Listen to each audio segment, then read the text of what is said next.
Hi, ನಾನು Sandeep from tech in Kannada. ಎಲ್ರಿಗೂ ಇವತ್ತಿನ ಬುಧವಾರದ ಟೆಕ್ ನ್ಯೂಸ್ಗೆ ಸ್ವಾಗತ ಸುಸ್ವಾಗತ. ಬನ್ನಿ ಡೈರೆಕ್ಟಾಗಿ ಇವತ್ತಿನ ಟೆಕ್ ನ್ಯೂಸನ್ನು ಶುರು ಮಾಡೋಣ. ಇವತ್ತಿನ ಮೊದಲ ಟೆಕ್ ನ್ಯೂಸ್ ಬಂದ್ಬಿಟ್ಟು ಜಿಯೋದವರೇ ಕನ್ಫರ್ಮ್ ಮಾಡಿರೋ ಪ್ರಕಾರ ಅವರು ಜಗತ್ತಿನ ನಂಬರ್ 1 ಟೆಲಿಕಾಮ್ ಆಪರೇಟರ್ ಅಂತ. ಯಾವ ಆ್ಯಂಗಲಿಂದ ಅಂತ ದೇವರಾಣೆ ಗೊತ್ತಿಲ್ಲ. ಹೌದು, ಡೇಟಾ ಕನ್ಸಂಪ್ಷನ್ ವೈಸು ಜಿಯೋದವರು ನಂಬರ್ 1 ಇದ್ದಾರೆ. ಜಿಯೋ ಯೂಸರ್ಸು ಅತಿ ಹೆಚ್ಚು ಡೇಟಾವನ್ನು ಕನ್ಸ್ಯೂಮ್ ಮಾಡ್ತಾರೆ. ಆದರೆ number of subscribers wise number 1 ಇಲ್ಲ. ಮೊದಲನೇ ಸ್ಥಾನದಲ್ಲಿ ಚೀನಾ ದೇಶದ ಗೌರ್ನಮೆಂಟ್ ಓನ್ಡ್ ಚೈನಾ ಮೊಬೈಲ್ ಮೊದಲನೇ ಸ್ಥಾನ ಪಡ್ಕೊಳ್ಳುತ್ತೆ. ಸುಮಾರು 100 ಕೋಟಿಗಿಂತ ಹೆಚ್ಚು ಸಬ್ಸ್ಕ್ರೈಬರ್ಸನ್ನು ಆ ಒಂದು ಚೈನಾ ಮೊಬೈಲ್ ಹೊಂದಿದೆ. ಅದು ಪಾಕಿಸ್ತಾನದಲ್ಲೂ ಕೂಡ ಕೆಲಸವನ್ನು ಮಾಡುತ್ತೆ. ಎರಡನೇ ಸ್ಥಾನದಲ್ಲಿ ನಮ್ಮ ದೇಶದ ಏರ್ಟೆಲ್ ನಮ್ಮ ದೇಶದಲ್ಲಿ ಕೆಲಸ ಮಾಡೋದ್ರ ಜೊತೆಗೆ ಆಫ್ರಿಕನ್ ದೇಶಗಳಲ್ಲೂ ಕೂಡ ಕೆಲಸವನ್ನು ಮಾಡುತ್ತೆ. ಅದರಿಂದ ಸುಮಾರು 56 ಕೋಟಿಯಷ್ಟು ಸಬ್ಸ್ಕ್ರೈಬರ್ಸನ್ನು ಈ ಏರ್ಟೆಲ್ ಹೊಂದಿದೆ. ಆಯಿತಾ. ಮೂರನೇ ಸ್ಥಾನದಲ್ಲಿ ಜಿಯೋ ಬರುತ್ತೆ. ಸುಮಾರು 48 ಕೋಟಿ ಸಬ್ಸ್ಕ್ರೈಬರ್ಸು. ಸದ್ಯಕ್ಕೆ ಈ ಜಿಯೋ ನಮ್ಮ ದೇಶದಲ್ಲಿ ಮಾತ್ರ ಕೆಲಸ ಮಾಡೋದು. ಬಟ್ ಸ್ಟಿಲ್ ಜಿಯೋ ಕಂಪನಿ ಶುರುವಾಗಿದ್ದು 2016ನೇ ಇಸ್ವಿಯಲ್ಲಿ.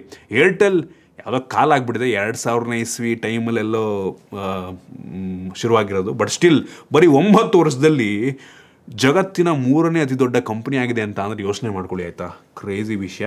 ಸ್ಟಾರ್ಟಿಂಗ್ ಎಲ್ರಿಗೂ 2 ವರ್ಷ ಫ್ರೀಯಾಗಿ ಇಂಟರ್ನೆಟ್ ಕೊಟ್ಬಿಟ್ಟು ಮಾರಿಸಿ ಈಗ ನೋಡಿ ಸರ್ರಿಗೆ ಚಾರ್ಜ್ ಮಾಡ್ತಾ ಇದ್ದಾರೆ. ಇನ್ನು ಮುಂದಿನ ಟೆಕ್ ನ್ಯೂಸ್ ಬಂದ್ಬಿಟ್ಟು ಜಗತ್ತಿನ ಒಂದು ರೆಪ್ಯೂಟೆಡ್ ಕಂಪನಿ ಒಂದು ಸರ್ವೆ ಮಾಡಿದೆ. ಆಯಿತಾ. ಸೊ ನಮ್ಮ ಜಗತ್ತಿನ ಸೇಫೆಸ್ಟ್ ಸಿಟಿ ಮತ್ತು ನಮ್ಮ ದೇಶದ ಸೇಫೆಸ್ಟ್ ಸಿಟಿ ಯಾವುದು ಅಂತೆಲ್ಲ ಅನೌನ್ಸ್ ಮಾಡಿದ್ದಾರೆ. ಸೊ ಮೊದಲನೇ ಸ್ಥಾನದಲ್ಲಿ ಸೇಫೆಸ್ಟ್ ಸಿಟಿ ಜಗತ್ತಲ್ಲಿ ಅಬುದಾಬಿ ಅಂತೆ. ಆಯಿತಾ. ಸೊ UAEಯಲ್ಲಿರುವಂಥ ಅಬುದಾಬಿ. ಸೊ ಟಾಪ್ 5ರಲ್ಲಿ 4 UAE, 1 ಕತಾರ್ ಇದೆ. ನಮ್ಮ ದೇಶದಲ್ಲಿ ಸೇಫೆಸ್ಟ್ ಸಿಟಿ ನನಗೆ ಆಶ್ಚರ್ಯ ಆಯಿತು, ಮಂಗಳೂರು. ನಮ್ಮ ಮಂಗಳೂರು ಮೊದಲನೇ ಸ್ಥಾನ. ಕ್ರೇಜಿಗರು. ಗ್ಲೋಬಲ್ 49ನೇ ಸ್ಥಾನ. ಕ್ರೇಜಿ. ನಮ್ಮ ಕರ್ನಾಟಕದ ಒಂದು ಸಿಟಿ ನಂಬರ್ 1 ಇರುವಂಥದ್ದು ನನಗಂತೂ ಖುಷಿ ಕೊಟ್ಟಿದೆ. Mangaluru safest city. ಕ್ರೇಜಿಗರು. ಆಮೇಲೆ 2ನೇದರಲ್ಲಿ ವಡೋದರ ಅಂತೆ, 3 ಅಹಮದಾಬಾದು, 4 ಸೂರತ್ತು, 5 ಜೈಪುರ್ ಹೆಂಗೆ ಟಾಪ್ 5 ಅಂತ ದೇವ್ರನ್ನೇ ಗೊತ್ತಿಲ್ಲ. ಅಲ್ಲಿ ಹೋದ್ರೇ ಭಯ ಶುರು ಆಗ್ಬಿಡುತ್ತೆ ಕೆಲವೊಂದು ರೋಡ್ಗಳಲ್ಲಿ. ಅದು ಹೆಂಗೆ ಸೇಫ್ ಅಂತ ಅಂತಾರೆ ಅಂತ. ಇನ್ನು ದೇಶಗಳ ಪಟ್ಟಿಯಲ್ಲಿ UAE ಮೊದಲನೇ ಸ್ಥಾನ, ಅಂಡೋರಾ ಅಂತ 2ನೇ ಸ್ಥಾನ, ಕತಾರು, ಆಮೇಲೆ ತೈವಾನು, ಆಮೇಲೆ 5ನೇ ಸ್ಥಾನದಲ್ಲಿ ಮೆಕಾವ್ ಚೈನಾ ಅಂತೆ.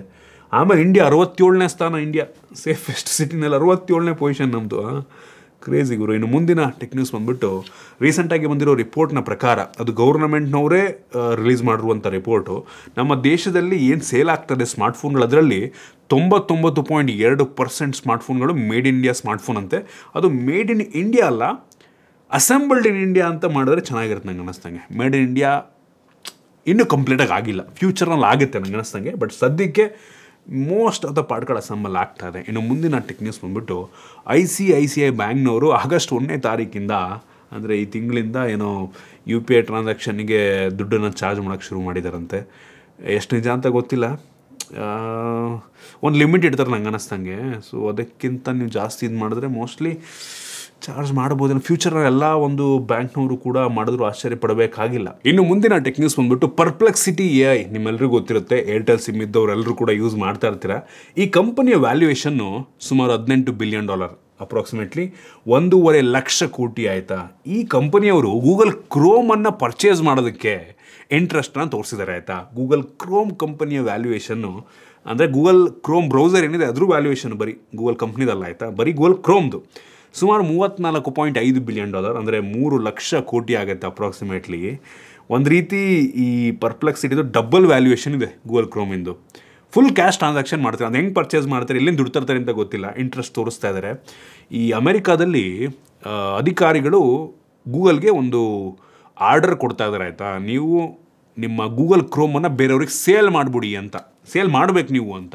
ರೀಸನ್ ಏನಪ್ಪ ಅಂದರೆ ಆ್ಯಂಟಿ ಟ್ರಸ್ಟ್ ಅಂತ ಒಂದು ಕೇಸ್ ಹಾಕಿರೋರ ಮೇಲೆ. ಆಯಿತಾ. ಅಂದರೆ ಬೇರೆ ಕಂಪ್ನಿಗಳನ್ನು ಈ ಗೂಗಲ್ನವರು ಗೂಗಲ್ ಕ್ರೋಮ್ನ ಮುಖಾಂತರ ಬೆಳೆಯೋಕ್ಕೆ ಬಿಡಲ್ಲ ಅಂತ. ಸೊ ಗೂಗಲ್ ಕ್ರೋಮಲ್ಲಿ ಗೂಗಲ್ಲೇ ಡಿಫಾಲ್ಟ್ ಸರ್ಚ್ ಎಂಜಿನ್ನು. ಸೊ ಇದನ್ನೆಲ್ಲ ನೋಡಿಕೊಂಡು ಆ್ಯಂಟಿ ಟ್ರಸ್ಟ್ ಕೇಸ್ ಹಾಕಿದ್ದಾರೆ. ಸೊ ಮೋಸ್ಟ್ಲಿ ಗೆಲ್ಲಲ್ಲ ಗೌರ್ಮೆಂಟ್ನವರು. ಬಟ್ ಸ್ಟಿಲ್ ಈ ಥರ ಸೇಲ್ ಮಾಡಿ ಅಂತ ಅಂತವ್ರೆ. ಮೋಸ್ಟ್ಲಿ ಗೂಗಲ್ನವ್ರು ಸೇಲ್ ಮಾಡೋದ, ಒಟ್ಟಿಗೆ ಪರ್ಪ್ಲೆಕ್ಸಿಟಿನವರು ಇಂಟ್ರೆಸ್ಟ್ ಅಂತ ತೋರಿಸಿದ್ದಾರೆ. ಅದೆಲ್ಲಿಂದ ದುಡ್ಡು ತರ್ತಾರೋ ಗೊತ್ತಿಲ್ಲ. ಇನ್ನು ಮುಂದಿನ ಟೆಕ್ ನ್ಯೂಸ್ ಬಂದ್ಬಿಟ್ಟು ಮೀಡಿಯಾಟೆಕ್ ಅವರು ಡೈಮೆನ್ಸಿಟಿ 9500 ಪ್ರೊಸೆಸರ್ನ ಅನೌನ್ಸ್ ಮಾಡಿದ್ದಾರೆ. ಹೆವಿ ಪವರ್ಫುಲ್ ಆಗಿರುವಂಥ ಪ್ರೊಸೆಸರ್. ಸೆಪ್ಟೆಂಬರ್ 22ನೇ ತಾರೀಕು ಈ ಒಂದು ಪ್ರೊಸೆಸರ್ ಬರುತ್ತೆ.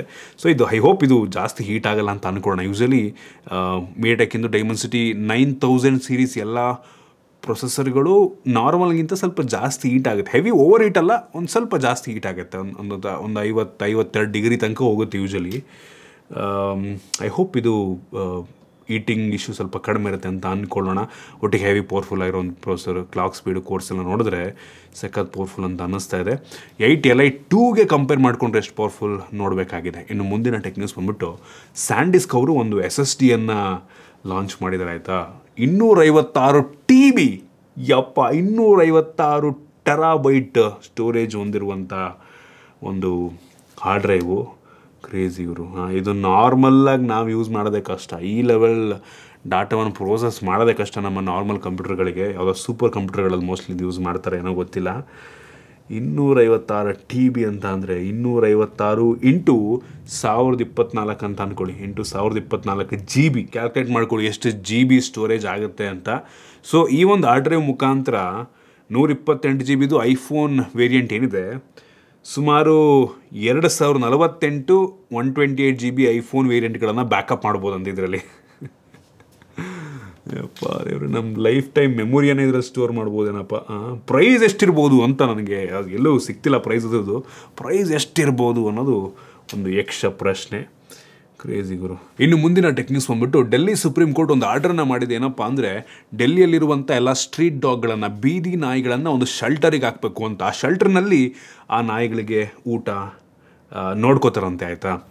ಬಟ್ ಎಷ್ಟು ಸರಿ ಅನ್ನುವಂಥದ್ದು ಪ್ರಶ್ನೆ ಆಯಿತಾ. ಹೌದು, ಆ ಶೆಲ್ಟರ್ನಲ್ಲಿ ಚೆನ್ನಾಗಿ ನೋಡಿಕೊಂಡ್ರೆ ಸರಿಯಾದ ಟೈಮಿಗೆ ಊಟ ಹಾಕಿದ್ರೆ ಓಕೆ, ಬಟ್ ಫ್ರೀಡಮ್ ಆ ನಾಯಿಗಳು ಆರಾಮಾಗಿ ಓಡಾಡ್ಕೊಂಡಿದ್ವು.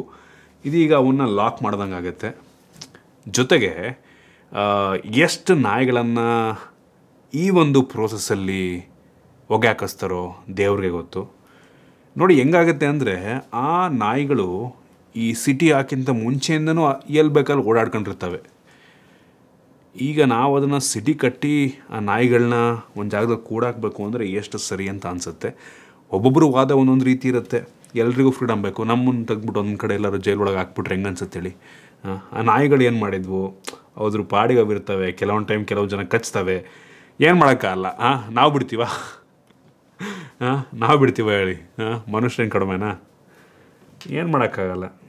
ಪ್ರಾಣಿಗಳು ಬಿಡಿ ಹೋಗಲಿ, ಏನು ಮಾಡ್ತಾರೋ ನೋಡೋಣ. ಇನ್ನು ಮುಂದಿನ ಟೆಕ್ ನ್ಯೂಸ್ ಬಂದ್ಬಿಟ್ಟು ಫೈನಲಿ ತುಂಬ ವರ್ಷಗಳ ನಂತರ ಐಫೋನ್ 17 ಬೇಸ್ ಮಾಡೆಲ್ಗೂ ಸಹ ಪ್ರೊಮೋಷನ್ ಡಿಸ್ಪ್ಲೇ ಬರ್ತಾಯಿದೆ. ಅಂದರೆ 120 ಹರ್ಟ್ಸ್ನ ರಿಫ್ರೆಶ್ ರೇಟ್ ಹೊಂದಿರುವಂಥ ಡಿಸ್ಪ್ಲೇ ಬರ್ತದೆ. ಸೊ ನೆಕ್ಸ್ಟ್ ಬರುವಂಥ ಐಫೋನ್ 17 ಸೀರೀಸ್ನಲ್ಲಿ ನಾವು 120 ಹರ್ಟ್ಸ್ ಡಿಸ್ಪ್ಲೇಯನ್ನು ಎಲ್ಲ ಫೋನ್ಗಳಲ್ಲೂ ಕೂಡ ನೋಡ್ತೀವಿ.